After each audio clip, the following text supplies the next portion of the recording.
Well, hello, everyone. Thank you for joining the monthly FX call. I'm Ross Walker, Chief UK Economist at NatWest.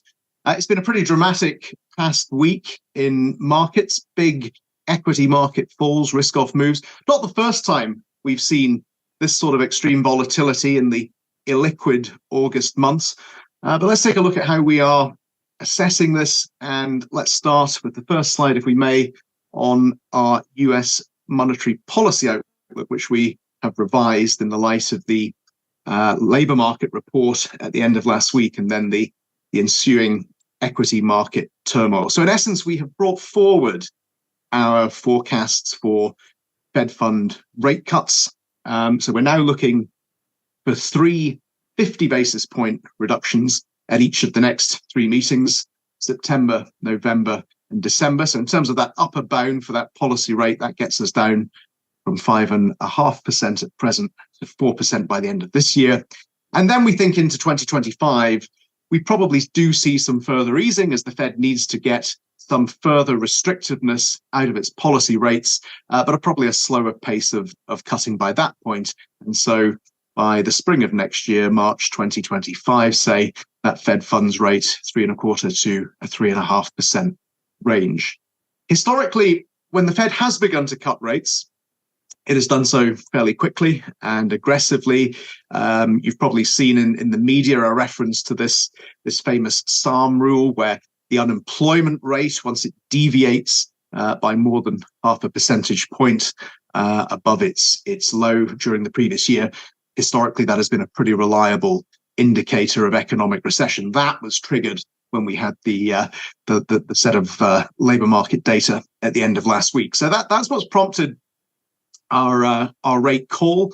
You can see just on the table as well there, market pricing, not dissimilar, not quite as aggressive. It's probably not surprising that, you've still got some, probably a greater divergence of views, or at least some tail risks that maybe things settle, maybe the Fed doesn't move as speedily as we expect. I think the key in terms of the delivery of this rate cutting cycle is going to be what happens in the labour market, specifically what happens to the unemployment rate.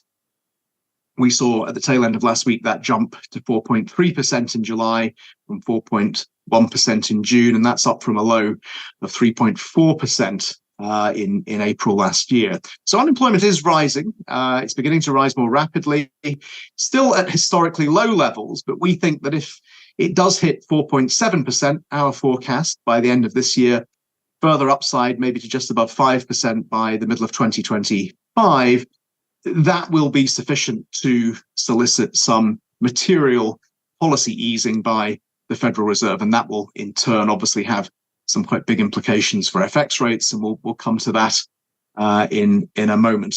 Looking over just to the next slide in the back to the UK.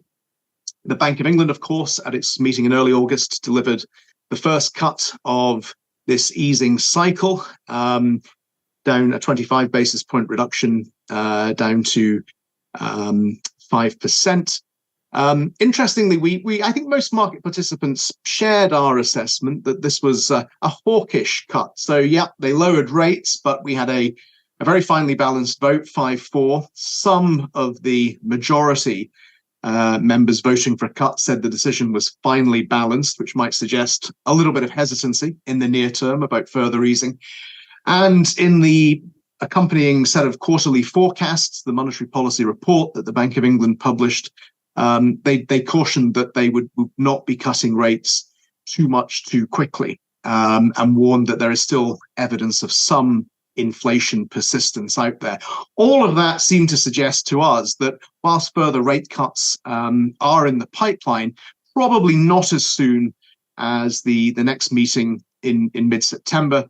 So we have a further quarter point cut at the early November meeting. That will be the next quarterly forecast round. That might be a more obvious place to make a further reduction in rates if you're of the view that rates don't need to be lowered at a breakneck pace.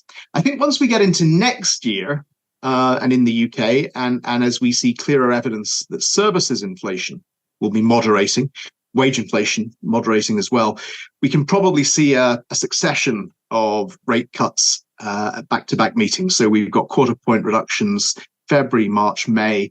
That would get us down to a 4% bank rate. That's probably about as low as we go, unless there is a deeper UK global recession. 4% nominal rates would be quite restrictive certainly in real terms. You'd have to go back to the pre-global financial crisis era to find monetary policy setting that tight on a sustained basis.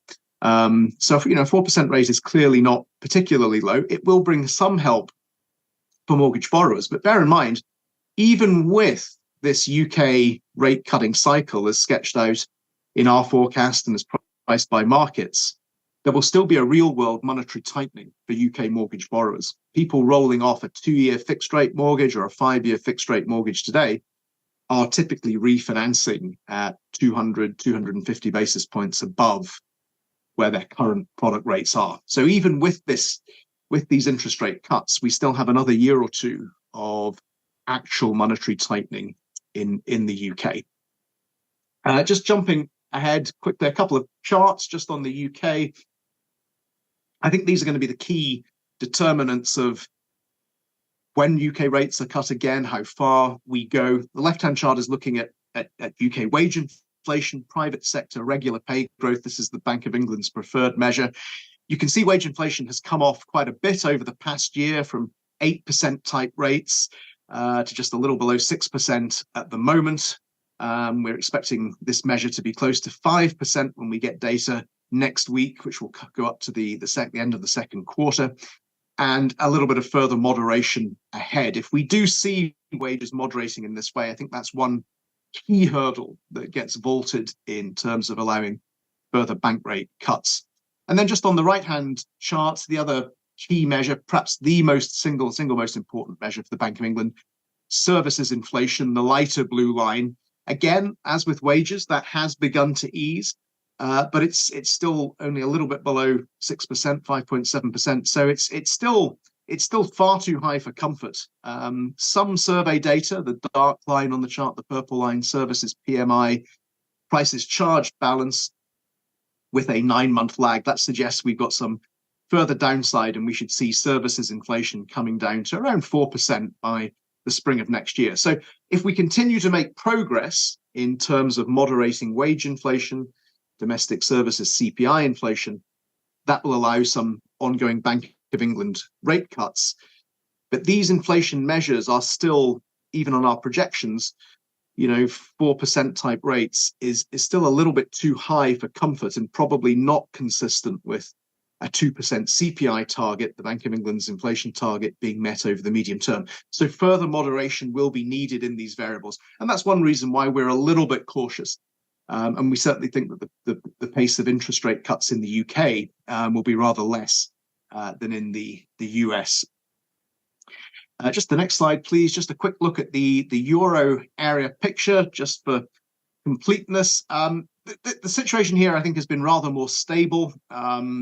Much less market volatility, fewer data surprises. The ECB's signaling among the major central banks has been therefore much clearer. We obviously had a policy rate cut, the first in 5 years, back in June. They are similarly, as per the Bank of England, signaling a fairly cautious approach to monetary policy easing.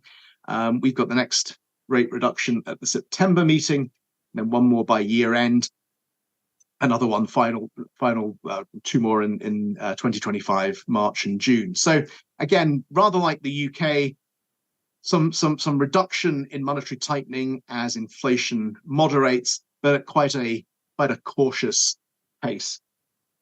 And then if we can just jump, in the interest of time, just through the next slide and onto the FX forecast summary from my colleagues in FX strategy. Obviously, a lot of near-term volatility.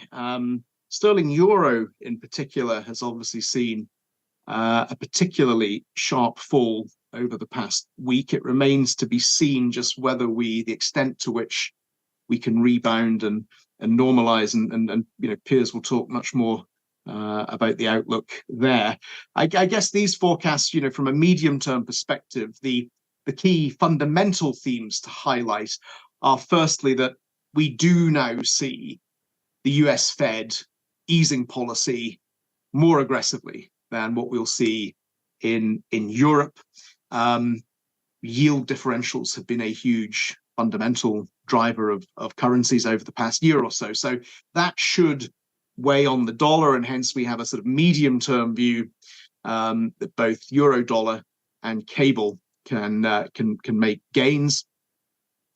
Sterling dollar maybe a little above 130 by the end of this year, mid 130s by the middle of 2025.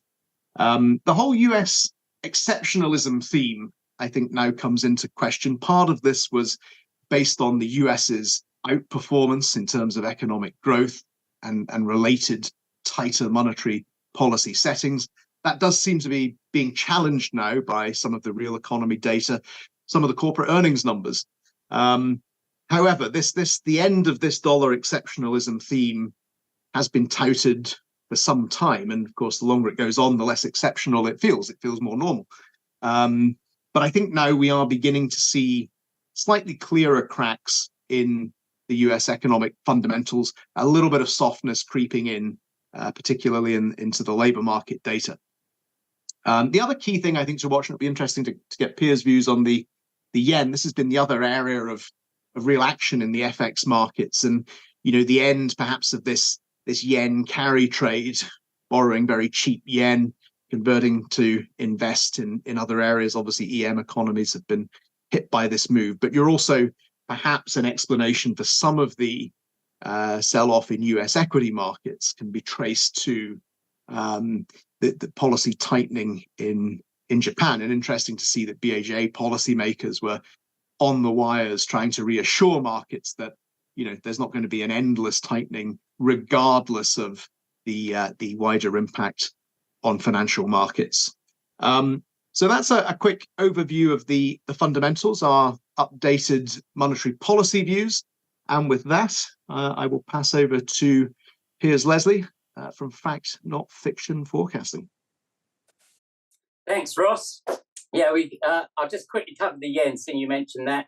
I did send out an email 2 weeks before it hit 161, 162, warning that was the turn point. It's turned there, it's come back down, all very mathematical.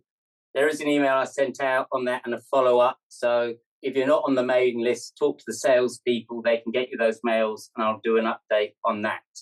So back to the webinar now. On the first slide, I just talk about why do I simply look at price? Because I feel a lot of people are under the misconception that markets and the events around markets are random and they're driven solely by fundamental laws and news, meaning that market turns and stalls cannot be timed or predicted.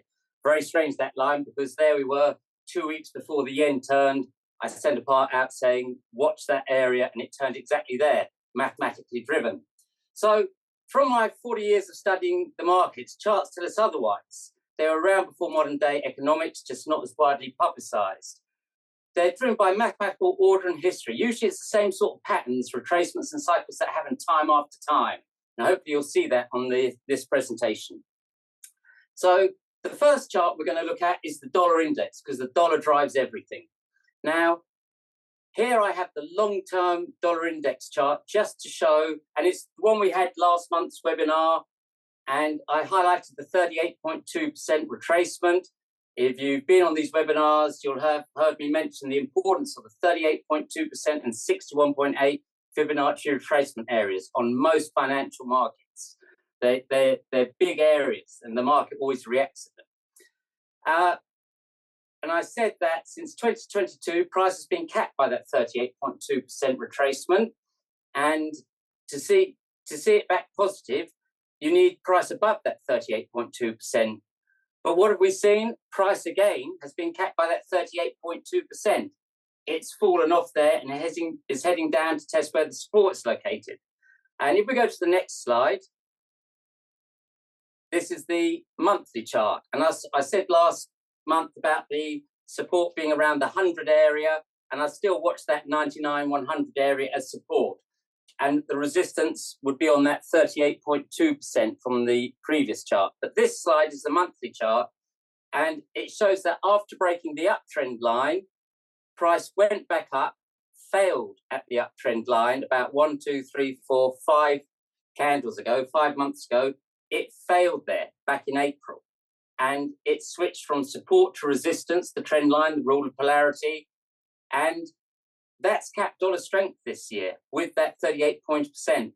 So since that fail at the trend line, we've slowly seen the dollar weaken as the buyers were beaten by the sellers at a key level. So we saw a bounce this month off the 102 area, because that's the 50% of the rally up here since 2023. And what we need to watch now is how far can that rally go up? So we know where the resistance is. The resistance is 105.50, 106. If you want the dollar to strengthen, you need to see it through there. But at the moment, that should act as resistance. Where's the support? The support should be in the 102 area on this chart. So 102.60. And if it breaks that, then we'll probably go into that 99, 100 area. But this month, I'd use 102 as a pivot. While you're above 102, the dollar has a bit of strength. Starts to break below 102, the dollar's losing that strength. So we go to the next chart, we'll start to look at the currencies. So this is euro dollar. I'm just going to start with this chart because it's the basis of what we build euro dollar on. This just shows how long-term markets are traded on technicals. Because if you look at this trend line since the euro started, we have this trend line where each time it held the trend line and bounced. What do we see? We saw that it went back up after breaking that trend line, and it failed at that trend line, came off. So that's the area we keep talking about, that if the euro dollar is going to rally, it needs to get back to that trend line, not get sold off and break through it. At the moment, the sellers are selling it at the trend line, so it shows the market's still in a sort of slightly negative mode. So now we'll build on that trend line and go to the next slide, right, add the Fibonacci retracements. So here we'll look at the retracements down from the 160.40 area, down to the low, down in the 95, and the bounce back off there. Now, it's not very clear to see on this chart because it's small. So on the next slide, I think I've zoomed it in. Yes, I have zoomed it in. Thank goodness it's there. So here is zoomed into the current price action. So this is what I've been talking about on euro dollar. The first retracement level of the Fibonacci retracements of 110.72 has held price since 2022. So you can see that there. So that's a really long time. That's 7 quarters. 7 quarters the market's failed at that 110.72. That's nearly 2 years. And that shows how mathematically traded markets are and not so much fundamentally. Fundamentals will have a short-term impact where someone reads a paper and they'll do something on that day. But longer term, people look at these for where should we sell and where should we buy. You can see the orange lines are the retracements of the move up. So I've done the low from 95 up to the high of 112.77. And where has the low been? The low in euro dollar over that time period has been the 38.2%, around 106.12. So that is your support. And as I said last month on the webinar, and before that I've said on the webinar, you need a break out of those two to get some life into it. So all good things come to an end. So that is going to break at some stage.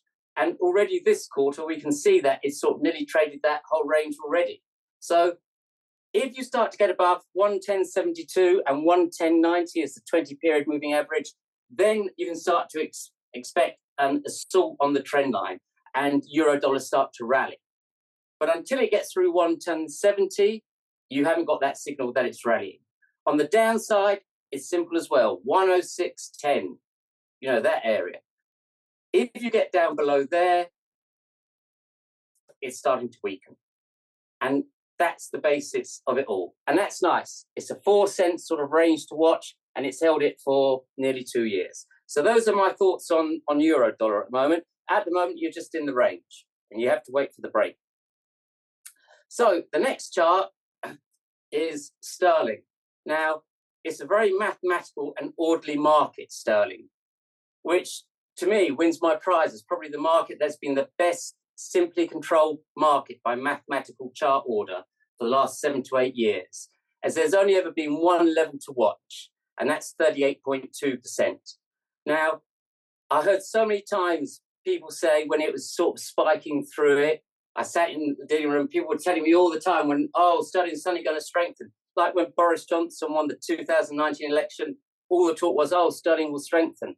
They weren't looking at this chart. It didn't break the 38.2%. What did it do? It fell back down. But that changed last year when I highlighted the break above 38.2%. We moved up to the 50%, came back to the 38.2%, which acted as support. Resistance switches to support. We know that rule of polarity. It held that 38.2% for 3 quarters. So for 3 quarters, 9 months, you knew where it was a good area to trade if you wanted sterling at that area. But you also knew sterling was going to strengthen because it had held the 38.2%. And it did that. It went to the 50%. And what do we always say? If you break the 38.2%, look for a move to 61.8%. And last month, I was saying this is nearing the 68s, the 61.8. And as it nears that area, I'd be wary that we see a start of a change in risk reward from the buyers to the sellers as it got there, because they want to take some profit. And you can see that is exactly what happened. We spiked up to that 61.8% area and sold straight off. So very mathematically driven sterling. And that explains why sterling changed. It just got to 61.8%. You brought it at 38.2%. Your target is 61.8%. You sell it there. It's that simple. We haven't put any news stories into it. It's just the same rules each time. So what do we know now? We know that 68 area, 69 is resistance. Where is support? Support is the 64, 65 area. Where's that from? From that 38.2%. So if it starts to get below there, then things would change for sterling. But that's the quarterly chart, which always looks so good. I've also stuck the monthly chart on. Again, this shows it so clearly. The break above the 38.2%, the move to 61.8%. So we've come back down there. It's found some initial support at the 50% area, which is 67.17. But the key support is that 65.80 area from the 20 period moving average on the monthly chart. So this month we start to see it below there, it starts to weaken sterling a bit. So I'd use that as a sort of pivot area and also look at that 20 period moving average. Keep watching that. It would concern me if sterling broke below that, because that could open further sterling weakness down towards the 64 and that 38.2%. Right, the next chart is euro sterling. So again, we've been all over this, that it was going to turn at 84. On the webinars, I've been saying it, on the daily charts, on the weekly charts. 0.84 is the 38.2% of the rally from 2015 to 2017. So you can see, I'm trying to count in my head how many times it's bounced off there, but it's an awful lot of times. It's 2, 4, 6, about 7 times euro sterling's hit 38.2%. It's never done a quarterly close below it. It's always rallied off it. Simple technical trading. So it's bought off that 84. It's rallying back up. Last month, I said use that as support. And I said look for resistance around 85.30 and then 86.20.70. We are currently up at that 86.20.70 area. So that move has played out quite nicely. So what do we think now? What is the sort of general situation now? I think if we go to the next chart, I'm hoping there's a monthly chart. Yeah, so the monthly chart will just show this just a little bit easier here to see what's happening there. There's the bounce off the 84. It held for 3 months. So you had 3 months sort of notice. We're doing it on these webinars, on the daily charts. You're going to rally that area. Where have you gone back up to? You've gone back up to the old trend line. We highlighted the break of the trend line earlier this year and warned of the risk of the move down to 84. now you're getting the bounce off 84 back towards the trend line.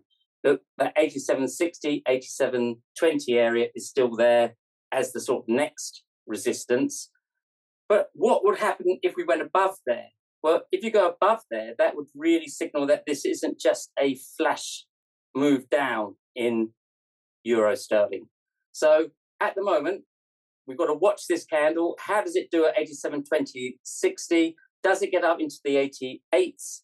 That starts to change things. Then we'd have to start thinking about, is this a bigger term play? Now, I know a lot of you like sterling euro, so I'll quickly just tell you the levels on sterling euro. On the next chart, there is a sterling euro slide.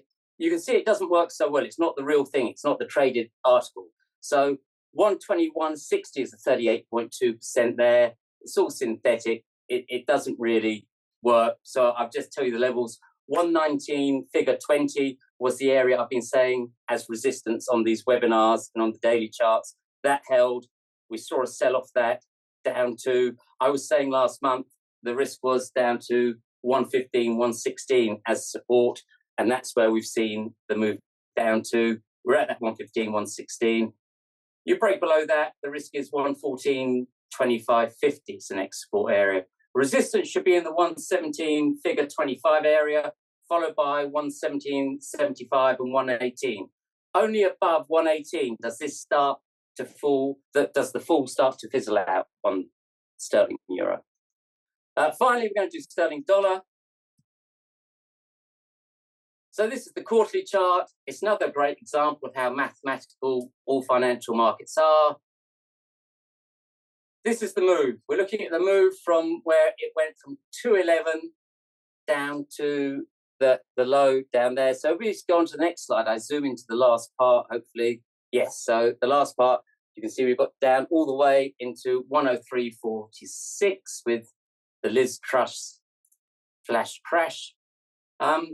So if we then look at what has held sterling dollar since that Liz Truss flash crash, what has held the market since it's rallied from that area? One level, the 23.6%. So how long has it held sterling for? So at this stage, 1, 2, 3, 4, 5, 6 quarters. So that's like a year and a half. All we've had to watch is that level. We know when it gets to that level, it should be a sell for the traders, long-term traders. If it gets above 129 and closes the quarter above 129, then we have to change our view. It's broken and this is going higher. But at the moment, it's holding that 129. So that's a key level on the upside. Where's held it on the moves back down? Now, this is a bit of a way away from now, but it's just fact. We call fact not fiction for a reason. We don't do stories and hot air. We do the facts. So the fact is the 38.2 is 120.75. So if sterling gets below 120.75, if sterling dollar gets below 120.75, that's where this whole rally that we've seen off 103.40 loses its impulsive attack higher field. So it's stalling at the moment. It needs to get above 129 to trigger any move higher. If it doesn't do it and it ends up coming back down, 120.75 is the area to watch. But that's a long way away. So let's try and find somewhere a bit closer. So on the next slide, what can we see? We can see the downtrend line, and price broke above it, and it's used that downtrend line as support since then. When it's gone lower there, it's always rayed off it. But what's it found on the top side? There's the Ichimoku cloud. So no surprises there, like it did back in 2023. If you look back there, price spiked up to the top of the Ichimoku cloud, failed, and got sold off. Price this time went to the Ichimoku cloud, top of it, got sold off again. As I said, these things repeat. History repeats itself. So the long-term people haven't yet got into, on the monthly chart, saying we're going to buy sterling dollar because the cloud is holding it and the lagging line is below it. So if you get above the cloud, then you can say on the monthly cloud, things are changing. And you probably need to take out that 76.4 at 133. But if you got above 130 on a monthly close, that would open up that 133.25 area. but you haven't got that signal yet. So where's support on the downside? We know where the support is. The support is going to be that trend line and also the 20-period moving average. That seems to have worked well as a pivot. So that comes in round about 125.5.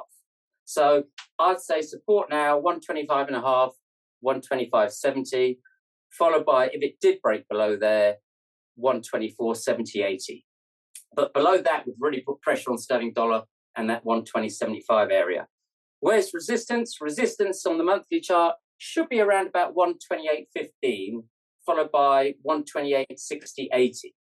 And then to escape this negative feel of the fall of the cloud, price needs to get back above 129.50, basically.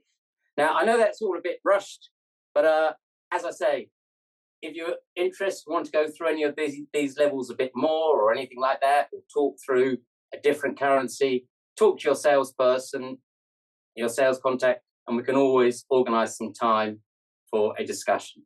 But that's me all done. Thanks very much. So thank you very much, everyone, for joining the call. We hope that was useful. See you soon.